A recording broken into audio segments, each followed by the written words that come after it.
AP రాజధాని అమరావతిలో మంత్రులు నారాయణ, గొట్టిపాటి రవికుమార్, డోలా బాలవీరాంజనేయ స్వామి గురువారం పర్యటించారు. రోడ్లు, భవనాల నిర్మాణ పనులను పరిశీలించారు. అలాగే గెజిటెడ్, నాన్ గెజిటెడ్ అధికారుల నివాసాలు, ఐకానిక్ టవర్లు, ఎమ్మెల్యే, ఎమ్మెల్సీల నివాసాలను పరిశీలించారు. నిర్మాణ పనులు జరుగుతున్న తీరును సహచర మంత్రులకు మంత్రి నారాయణ వివరించారు.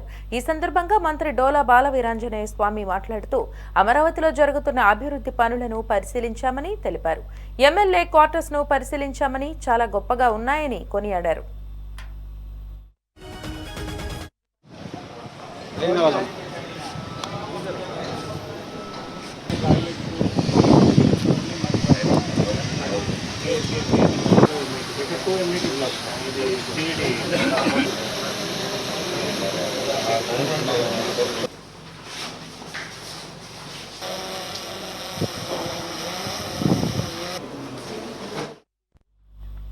మినిస్టర్ క్వార్టర్స్, సెక్రటరీ భవనాలను పరిశీలించామని మంత్రి తెలిపారు. భూములు ఇచ్చిన రైతులకు ధన్యవాదాలు తెలియజేశారు. ఇక్కడ అద్భుతమైన నివాస యోగ్యమైన నగరం నిర్మితమవుతోందన్నారు. త్వరలోనే అంతర్జాతీయ విమానాశ్రయం కూడా ఇక్కడకు వస్తుందని తెలిపారు. ప్రపంచ ప్రఖ్యాతి చెందిన క్వాంటమ్ వ్యాలీని అమరావతిలోనే అభివృద్ధి చేస్తున్నామని చెప్పారు. గవర్నమెంట్ కాంప్లెక్స్ లోని భవన నిర్మాణాలు కూడా అద్భుతంగా జరుగుతున్నాయన్నారు. ఐకానిక్ భవనాల మొదటి డైమండ్లు కూడా పూర్తవుతున్నట్లు తెలిపారు. డిసెంబర్ నాటికి 12 ఫ్లోర్లు సిద్ధమవుతాయని మంత్రి డోలా బాలవీరాంజనేయ స్వామి వెల్లడించారు. అమరావతిలో జరుగుతున్న అభివృద్ధి పనులని ఉదయం నుంచి జరుగుతున్న పనులు పరిశీలించడం జరిగిందండి. వాస్తవాలు ప్రజలకు తెలియజేయాల్సిన అవసరం కూడా ఉంది.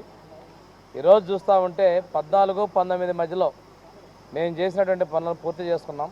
ఇప్పుడు మనం ఇక్కడ మాట్లాడుతున్న ప్లేస్ వచ్చేసరి ఎమ్మెల్యే క్వార్టర్స్ అండి. ఇవన్నీ కూడా చాలా చక్కగా వెల్ వెంటిలేటెడ్గా, ఈవెన్ సర్వెంట్ క్వార్టర్స్, ఆఫీసు సరిపోయినటువంటి విశాలంగా నిర్మాణం చేసుకోవడం జరిగింది. ఇది కూడా తొందరలోనే ఎమ్మెల్యేలకు కూడా నివాసానికి కూడా హ్యాండ్ ఓవర్ చేసేటువంటి పరిస్థితులు ఉన్నాయండి. వీటితో పాటు ముందుగా మినిస్టర్స్, ఐఏఎస్ క్వార్టర్స్ని, జ్యుడిషియర్ క్వార్టర్స్ కూడా పరిశీలించడం జరిగింది. అద్భుతంగా భవిష్యత్తును దృష్టిలో పెట్టుకొని ప్రపంచంలో ఉన్నటువంటి ఏ నగరానికి తీసిపోని విధంగా ఒక అద్భుతమైన రాజధాని నిర్మాణం చేస్తూ ఉన్నారు.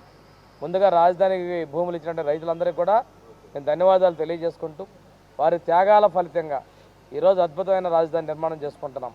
గత 5 ఏళ్లలో కనుక ఈ నిర్మాణాలు పూర్తి చేసుకున్నట్టయితే మా యొక్క ఏ ఉద్దేశం ఉందో ఆ ఉద్దేశం నెరవేరుండేది.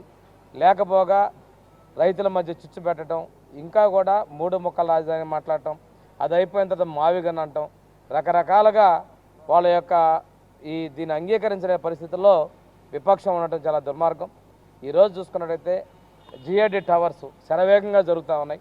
ఇదే వేగంగా చూసుకుంటే రేపు డిసెంబర్ నాటికి 12-13 ఫ్లోర్స్ కంప్లీట్ అయ్యే విధంగా ఉన్నాయి. అయితే మేము మీడియాలో చూస్తున్న దానికన్నా వాస్తవంగా చూసాక అక్షర సత్యంగా కనిపిస్తూ ఉన్నాయి. అద్భుతంగా పనిచేసినటువంటి శ్రామికులకి, కాంట్రాక్టర్లకు కూడా నేను ధన్యవాదాలు తెలియజేసుకుంటూ, వేగవంతంగా సిఆర్డీని పరుగులు తీసినటువంటి మా మంత్రి గారు నారాయణ గారికి, ముఖ్యమంత్రి గారు ప్రత్యేక శ్రద్ధతో మన కుటుంబ సమేతంగా కూడా ఈ టవర్స్ అన్నింటినీ కూడా ముఖ్యమంత్రిగా పరిశీలన చేసి ఎప్పటికప్పుడు సూచనలు ఇస్తున్నారు. ఇది సాధారణమైనటువంటి పౌరుల దగ్గర నుంచి, చిన్న ఉద్యోగి దగ్గర నుంచి అందరికీ కూడా నివాస ప్రాంతంగా ఉన్నటువంటి లివింగ్ సిటీగా ఉంది. ఇక్కడ అంతర్జాతీయ స్థాయిలో మనకు కావాల్సినటువంటి రిక్రియేషన్స్ కానీ ఇవన్నీ కూడా అభివృద్ధి చేస్తున్నారు. పొద్దునుంచి నారాయణ గారితో కలిసి రాజధాని ప్రాంతం అంతా కూడా తిరుగుతూ ఉన్నాము.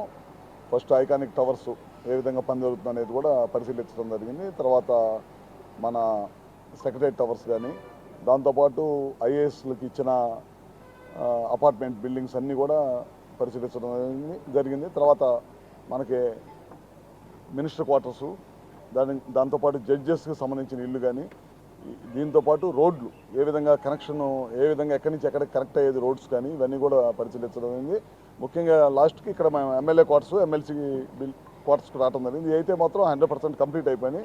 తొందరలోనే జాయినింగ్కి కూడా సిద్ధంగా ఉన్నట్టు కూడా అనిపిస్తుంది. చాలా విశాలంగా చాలా బాగా కట్టడం జరుగుతుందన్నమాట. దాదాపు ఆనాడు 30,000 ఎకరాలు ముఖ్యమంత్రి గారి పిలుపుపైన 30,000 ఎకరాలు ఇవ్వడం జరిగింది. ఆ రోజు నారాయణ గారు వీళ్ళందరూ కూడా రైతుల్ని ఎడ్యుకేట్ చేసి ఏ విధంగా చేస్తామని చెప్పి ఎడ్యుకేట్ చేసి ముందుకు తీసుకురావటం, వాళ్ళ త్యాగ ఫలితం వల్లే వాళ్ళు ఇంత పెద్ద ఎత్తున మనం నిర్మాణం చేస్తున్నాం. తర్వాత వచ్చిన ప్రభుత్వం ఆ రోజు మేమందరం కూడా హైదరాబాద్లో జాయింట్ అసెంబ్లీలో ఉన్నప్పుడు హైదరాబాద్ అసెంబ్లీ ఉన్నప్పుడు రాజధాని అంటే 30,000 ఎకరాలు తగ్గకుండా తీసుకోమని ఆ రోజు జగన్మోహన్ రెడ్డి కూడా అసెంబ్లీలో చెప్పడం జరిగింది.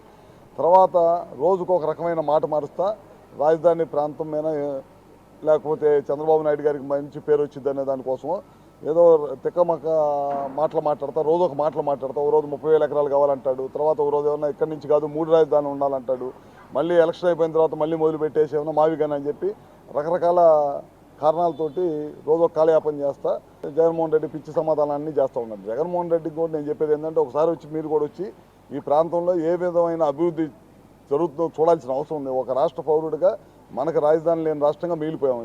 దేశం మొత్తం మీద ప్రతి రాష్ట్రానికి రాజధాని ఉంటే మన రాష్ట్రానికి రాజధాని లేదు. ఇవాళ రాజధాని కన్స్ట్రక్ట్ చేస్తుంటే సంతోషపడాల్సింది పోయి జనాన్ని కన్ఫ్యూజ్ చేస్తూ ఉన్నాడు అన్నమాట. ఈ రకమైన కన్ఫ్యూజన్ మారుకోవాలి. ఇప్పుడు మేము ప్రొద్దుటి నుంచి ఇవన్నీ కూడా చూడడం జరిగింది. ఏదైతే మనకి సెక్రటేరియట్ కానీ, లేకపోతే అసెంబ్లీ భవనాల నిర్మాణం కానీ, లేకపోతే ఎంప్లాయీస్ యొక్క కానీ, IAS officers, judges, MLAs quarters, ఈరోజు వీటిని చూసిన తర్వాత ఒక అద్భుతమైనటువంటి అమరావతి నిర్మాణం ఏ విధంగా జరుగుతుందనేది ప్రత్యక్షంగా చూసిన తర్వాత చాలా సంతోషంగా ఉంది. కారణం ఏమిటనంటే ఇక్కడ జరుగుతున్నటువంటి ఈ యొక్క అభివృద్ధి అనేటువంటిది మన రాష్ట్రానికి రేపు పొద్దున్న దిశ నిర్దేశం చేయబోతూ ఉంది. దీనికి కారణం ఏమిటనంటే రాజధాని అనేటువంటిది నిర్మాణం జరిగితే ఈరోజు తెలంగాణకి రాజధానే తలమానికం. రాజధాని ద్వారా వచ్చేటువంటి ఆదాయమే దానికి యొక్క దీంట్లో మెజారిటీగా ఉంటుంది. ఈ రాజధాని నిర్మాణం జరిగిన తరువాత రేపు ఖచ్చితంగా ఏదైతే గౌరవ ముఖ్యమంత్రి గారు మనకు అద్భుతమైన రాజధాని నిర్మాణం అన్నారో దీనిలో పాలు పంచుకున్నటువంటి మన యొక్క మున్సిపల్ శాఖ మంత్రులు నారాయణ గారు వీరందరూ కూడా ఈరోజు మాకు చూపించి ఇవాళ ప్రొద్దున విజిట్ చేసిన తర్వాత స్పష్టమైనటువంటి విధానంలో